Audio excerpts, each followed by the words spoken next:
Print এবং electronic মিডিয়ার সম্মানিত সাংবাদিকবৃন্দ, আপনাদের সবাইকে জানাই আন্তরিক অভিনন্দন ও শুভেচ্ছা।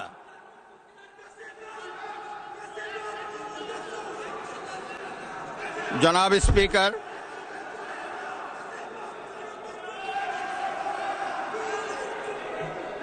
ত্রয়োদশ জাতীয় সংসদের এই উদ্বোধনী অধিবেশনে বাংলাদেশের ইতিহাসের এক ঐতিহাসিক মুহূর্ত। হাজারো শহীদের রক্তের সিঁড়ি বেয়ে দীর্ঘ ১.৫ দশকের ফ্যাসিবাদী শাসনের অবসানের পর একটি শান্তিপূর্ণ, অবাধ, সুষ্ঠু ও নিরপেক্ষ নির্বাচনের মাধ্যমে নির্বাচিত প্রতিনিধিদের নিয়ে এই মহান জাতীয় সংসদের যাত্রা শুরু হয়েছে। ত্রয়োদশ জাতীয় সংসদ নির্বাচনে অংশগ্রহণকারী সকল রাজনৈতিক দল এবং এই নির্বাচন আয়োজনের সঙ্গে সংশ্লিষ্ট সকলের প্রতি আন্তরিক অভিনন্দন।